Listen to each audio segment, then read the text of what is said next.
Thank you very much, everyone, for being here today. It's my pleasure to introduce Secretary of Defense Lloyd Austin III and Chairman of the Joint Chiefs of Staff, General Mark Milley. The Secretary and the Chairman will each deliver opening remarks and then have time to take a few questions. Please note I will moderate those questions and call on journalists and would ask that you limit your follow-ups due to our tight schedule today, and I appreciate your assistance with this. Secretary Austin, over to you, sir. Thanks, Pat. Well, good afternoon, everybody. We just concluded our 10th highly successful meeting of the Ukraine Defense Contact Group. But before I get to that important work, I want to say just a few words about a troubling episode yesterday. On Tuesday, Russian aircraft again engaged in dangerous and reckless and unprofessional behavior in the international airspace over the Black Sea.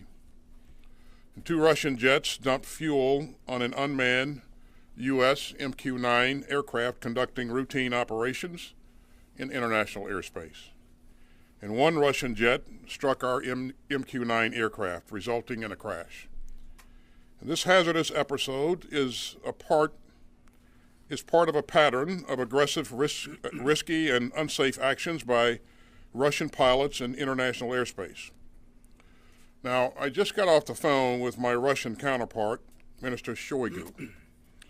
As I've said repeatedly, it's important that great powers be models of transparency and communication. And the United States will continue to fly and to operate wherever international law allows. And it is incumbent upon Russia to operate its military aircraft in a safe and professional manner. Now, let me turn to the important work of this contact group. Today, our extraordinary allies and partners reaffirmed our unity and resolve in supporting Ukraine's fight for freedom. We were joined again today by some 50 nations of goodwill from all around the globe. And they all understand that Ukraine's battle to defend itself from Russian aggression is vital for everyone who values the core principles of sovereignty, self-determination, and freedom. Today we were joined again by my good friend, Minister Alexei Reznikov. He comes to each contact group meeting with a clear message for the next steps in Ukraine's resistance to Russia's campaign of conquest. And the presentations from him and his team underscore the continued urgency of our support. This contact group has pushed hard to ensure that Ukraine can defend itself from Putin's imperial aggression. Brave Ukrainians stood firm during Russia's ground invasion with the help of their new anti-tank and anti-aircraft missiles, which contact group countries have provided. And Russia hopes to grind down Ukraine in a war of attrition. But Ukraine has been supplied by more than 40 countries. And meanwhile, Russia has had to depend on Iran and North Korea and has had to use equipment dating back to World War II. So Russia is running out of capability and running out of friends. Putin has now had a year's worth of proof that the United States and the contact group will support Ukraine's right to defend itself for the long haul. But Putin still hopes that he can wear down Ukraine and wait us out. So we can't let up, and we won't. Ukraine doesn't have any time to waste, and I heard clearly today that our fellow contact group members also know that we have to deliver swiftly and fully on our promised commitments. And that includes delivering our armored capabilities to the battlefield and ensuring that Ukrainian soldiers get the training, spare parts, and maintenance support that they need to use these new systems as soon as possible. And we'll continue to dig deep for new donations. And today we heard updates on our progress and some significant new commitments. Sweden has announced that it will provide Ukraine with 10 Leopard tanks and key air defense components. Norway is partnering with the United States to donate 2 NASAM systems to Ukraine. The Netherlands is making great progress in initiating new contracts to ensure that new capabilities continue to arrive on the battlefield. And I want to thank Slovenia for its latest contribution, which helps meet several of Ukraine's priority requirements, including armor. For more than a year now, far-sighted donations like these by members of this contact group have been crucial to Ukraine's fight for sovereignty.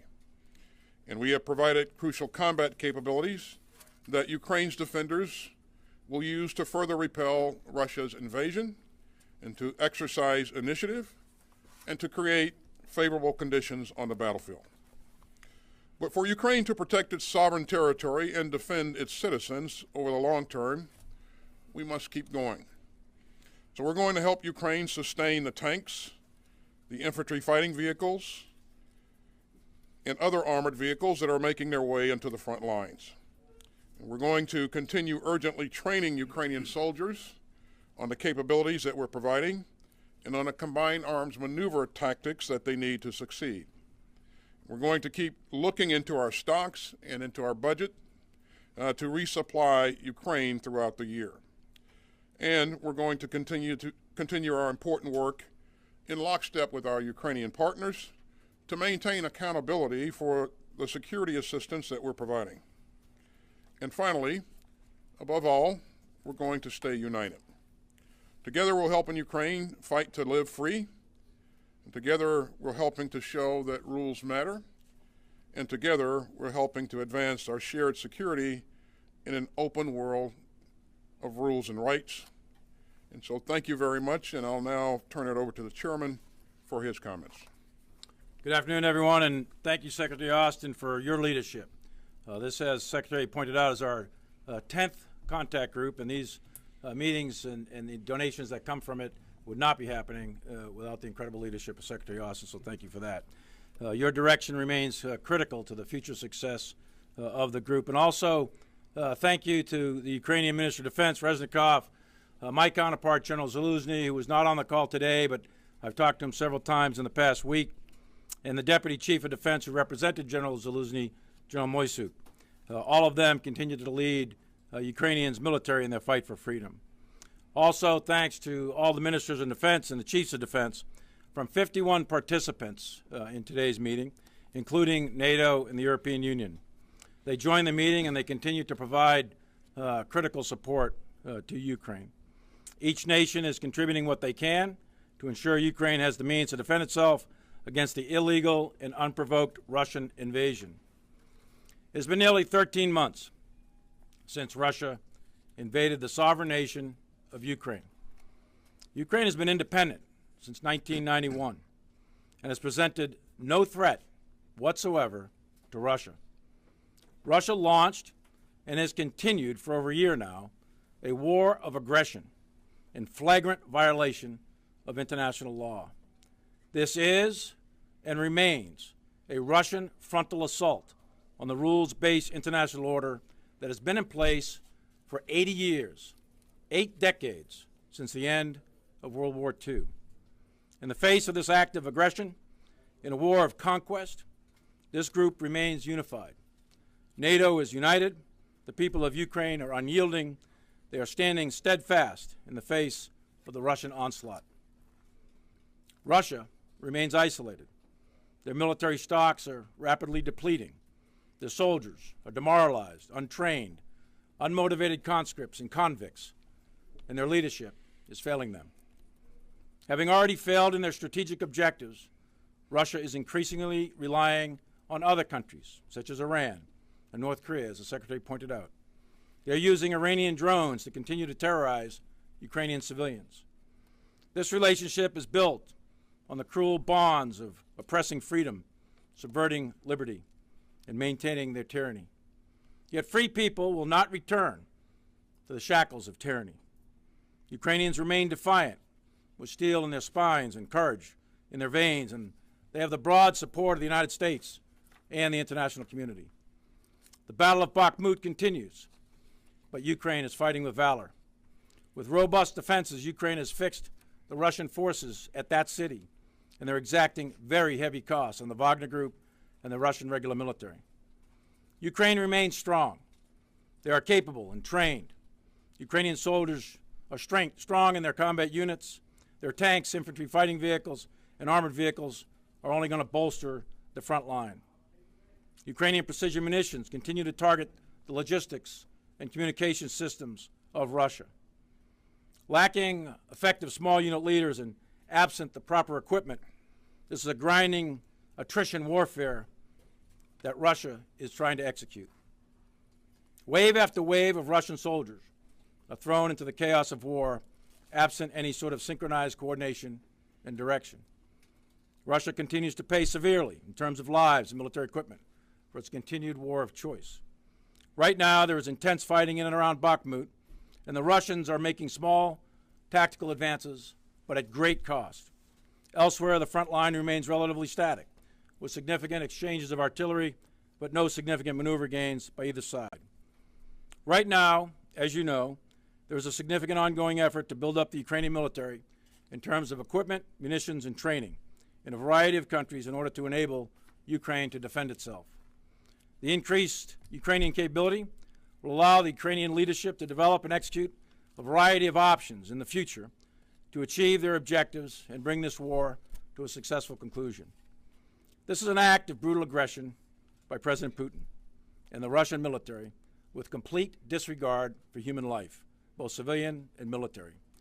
The Russians are wantonly killing civilians in large attacks on civilian infrastructure in densely populated urban areas. The severely undertrained, poorly led, poorly equipped Russian forces are conducting mindless frontal attacks and sacrificing hundreds per day. The political objectives that Putin intended to achieve 384 days ago are obvious to the world, and it should be obvious to Putin that these objectives are no longer achievable by continuing this war. And Putin can end this war, and he can end it today, and he needs to do so.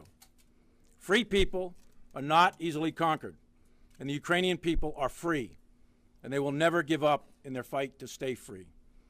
2 weeks ago, the United States released another security assistance package, which included HIMARS, ammunition, artillery, vehicle maintenance, and vehicles. The 9 countries have pledged over 150 Leopard tanks, for example. This group that met today is providing air defense, artillery, regular artillery, rocket artillery, armor, ammunition, and that will be critical to Ukraine's ability to continue the fight. A broad mix of air defense systems have been promised, and they will protect the skies over Kyiv and the free cities of Ukraine. Artillery and armor are going to strengthen Ukraine lines, enable their forces to synchronize fire and movement for either offensive or defensive operations. Long-range fires will challenge Russia's ability to command and control, protect, and sustain their forces. The Ukrainian soldiers wear the blue and yellow of the Ukrainian flag, but the colors of 50 other nations that met today stand beside Ukraine to support the principles of the rules-based international order, a system in place to prevent aggression and uphold the values of liberty and sovereignty. That system is what preserves the peace and provides benefit throughout the globe. As President Biden and Secretary Austin and many others, to include all the leaders of Europe, have said many times, that we will remain committed for as long as it takes. Thank you, and I look forward to your questions. Thank you, gentlemen. First question will go to Lita Baldor, Associated Press. Thank you. Mr. Secretary, you said you spoke with your counterpart. Can you give us a sense of the Russians' reaction to the call? Did they suggest to you their defense that this was an accident or intentional or that it never happened? Can you just give us a better readout of your call? And General Milley, have you spoken to your counterpart, or are you intending to do so? And do you believe, after what you've seen, that this was intentional? Is this considered an act of war? Well, thanks for the question, Lita. I won't speak for Minister Shoigu, nor will I get into the details of our discussion. I'll just reiterate that the United States will fly and operate wherever international law allows.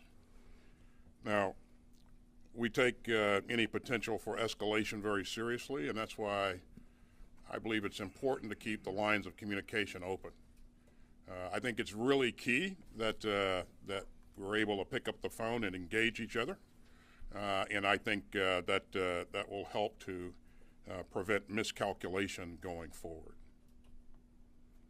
So, Lita, thanks for the question. On the intentionality, don't know. I do plan to talk to my counterpart, General Gerasimov. We have a scheduled call. We'll see if that works out. So, was it intentional or not? Don't know yet. We know that the intercept was intentional. We know that the aggressive behavior was intentional. We also know it was very unprofessional and very unsafe.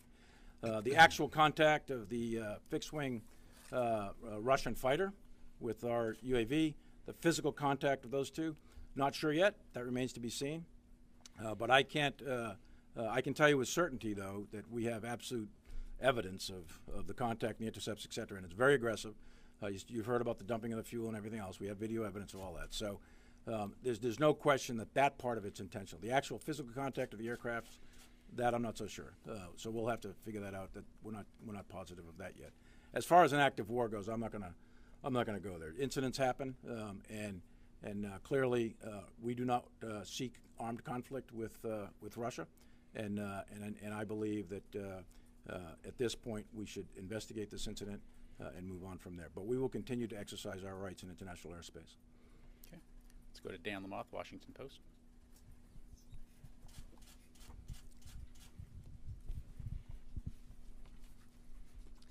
Gentlemen, thank you for your time today. Secretary Austin, announced and likely presidential candidates already have declared that Ukraine should not be an American priority. Given that the Biden administration has promised to support Ukraine for as long as it takes, are you concerned that election rhetoric could undermine support for Ukraine in Congress or with the American people? And then Chairman Milley, the MQ-9 came down in the Black Sea, where the United States has not had any military vessels for more than a year. Is it fair to say that the U.S. will not recover this MQ-9? And do you have any concerns about what value it might have to Russia, either strategically or for propaganda? Thank you.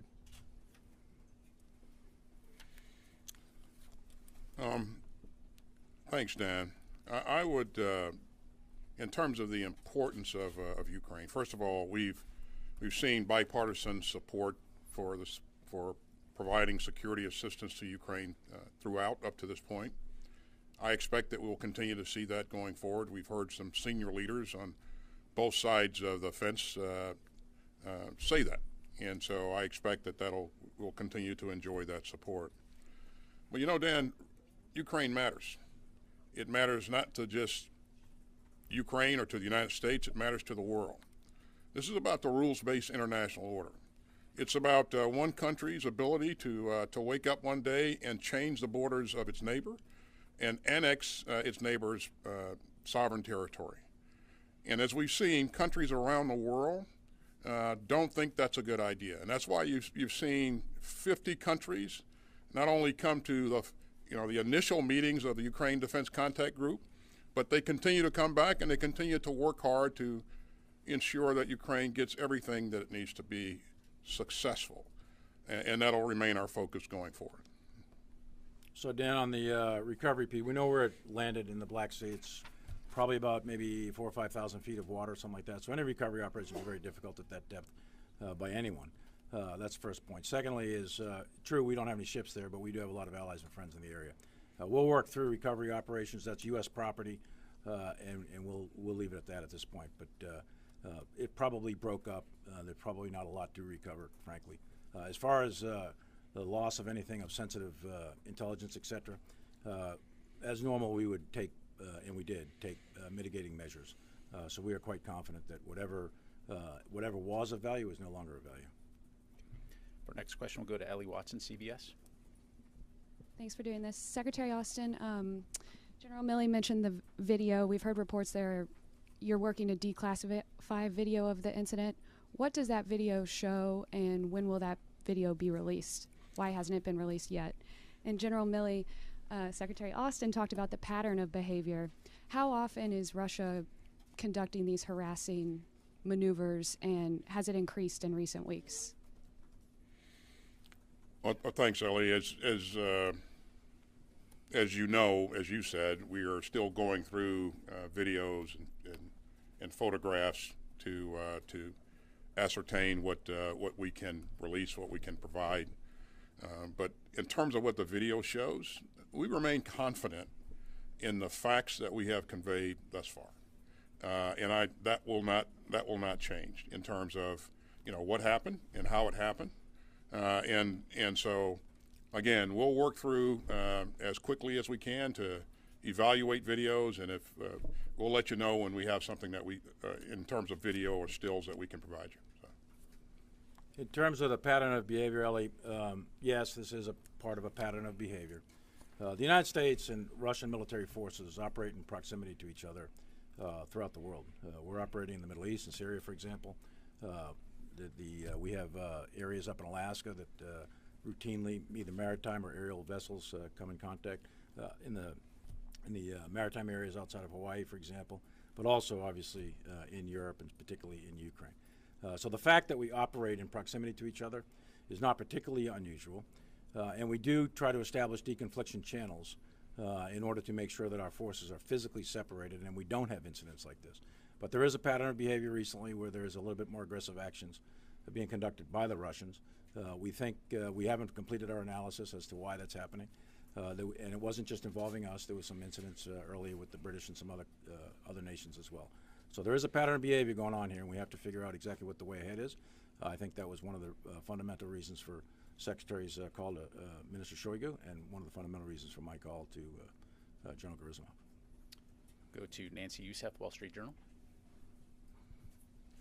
Thank you. General Milley, I was wondering if you could clarify something you said earlier. You said the U.S. has a lot of allies and friends in the region, referring to the Black Sea. And might it take from that that the U.S. is prepared to send or request allied ships to go in and survey and possibly recover the drone, or is the expectation that the U.S. does not intend to recover the drone? And then, Secretary Austin, I'd like to go back to some comments you made in Brussels. You said that Bakhmut was largely symbolic. Are you concerned that the Ukrainian investment in Bakhmut potentially takes away resources that could be applied to the spring offensive and risks the outcome of that offensive? Thank you. If you don't mind, I'll go first. Nancy, first of all, let me applaud the valor, the persistence that we've seen from the Ukrainian soldiers. They have done amazing things in Bakhmut. I think the Russians have been working to take Bakhmut for some 7 months or so now, and they haven't been very successful, and that's because of the diligence, the commitment, the focus of the Ukrainian soldiers. In terms of the significance of Bakhmut, I would point to the fact that President Zelensky is fighting this fight, and he will make the calls on what's important and what's not important to his forces, and whether he needs to reposition or remain in Bakhmut. The point that I would make is, if he does make a call to reposition at some point in time, it doesn't mean that the war is lost. It may mean, and probably will mean, that he is positioning himself to maintain advantage. And so I think that's the real key there. But whether or not he stays there or how long they stay there, that's President Zelensky's call, and not anybody else's. And again, our goal is to make sure that we're supporting him in whatever battlefield decision he's going to make. And by the way, we're generating combat power to a degree that we believe that it will provide them opportunities to change the dynamics on the battlefield at some point going forward. Whatever point that is, whatever they want to do in the future, I think the platforms, the training, the sustainment, the maintenance that we're providing, it will make a significant difference. And as we work through all of this with our allies and partners in detail today in the meeting, we are on pace. And that's in large measure due to the professionalism of our forces who are conducting the training and equipping, but also forces around Europe. As the chairman pointed out, there are a number of countries that are conducting training in their countries. They're providing various platforms, and we're really focused on how we're going to sustain those platforms as well. So. And Nancy, on the question of the recovery piece, I wouldn't read too much into what I said. We do have allies and friends in the region. We don't have any naval surface vessels in the Black Sea at this time. And we'll work up options. But as I said at the outset, this is probably about 4,000 or 5,000 feet of water. And it probably, don't know for certain yet, it'll be days before we have actual facts on the impact and what debris is there. Probably sank to some significant depths. So any recovery operation from a technical standpoint would be very difficult. If there is reason to believe that we could or recover something, then we'll work up options for the Secretary and the President to consider, and we'll move from there. But we do have options, and we do have friends and allies in the region. Okay, we have time for one more. Let's go to Qasim.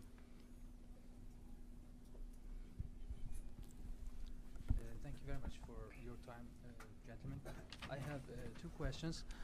Chairman Milley, you were in Syria earlier this month, and that visit hit a lot of headlines in Turkey. And eventually the Turkish Ministry of Foreign Affairs summoned Ambassador Flake to the ministry to provide an explanation. What was the message behind your visit, sir? And to Secretary Austin, Turkey has requested to buy new F-16s and also modernization kits for its existing fleet. And Ankara is saying that lack of approval as soon as possible will not only undermine the Turkish national security, but also the security of NATO. So I would like to ask your insights on this assessment and your thoughts about providing Block 70 F-16s to Turkey. Thank you. Yeah, well, Turkey's a NATO ally, and we have a long-standing, strong relationship with Turkey, and we intend to do everything possible to keep it that way. It's real important to us that we maintain interoperability between our NATO allies, and so that'll always be a focus. It'll always be a priority. As you know, typically we don't comment on any pending equipment sales prior to Congress being notified, so I don't have any comments to make on that particular FMS case. But again, I would just highlight the fact that Turkey remains a very valuable partner, and we'll make sure that we're doing everything we can to continue to strengthen our relationship. And for my visit, it was nothing more than a routine troop visit to determine the task, purpose, mission, to go out and check on that, see how we're doing, and to assess things like force protection, et cetera. We've got almost 1,000 troops in Syria, and they are at risk. They are attacked from time to time with various types of munitions by various actors that are in the area of Syria. So I want to go over and check on them and to make sure that the mission is validated and I come back and report out to the Secretary on what that is. With respect to Turkey, Turkey and the United States have a common interest here, and we have had a common interest for years. We've been there for years. And the common interest is to ensure the enduring defeat of ISIS. ISIS, the caliphate, was destroyed, but the organization, there's still remnants of that organization over there. There's still refugee camps and prison camps that are there that we're helping out folks, training folks to help secure those. So it's in our interest, and it's in Turkey's interest. And it's for sure something that I needed to do, and it's perfectly appropriate for the chairman to go check on how the forces are doing, especially when they're in harm's way.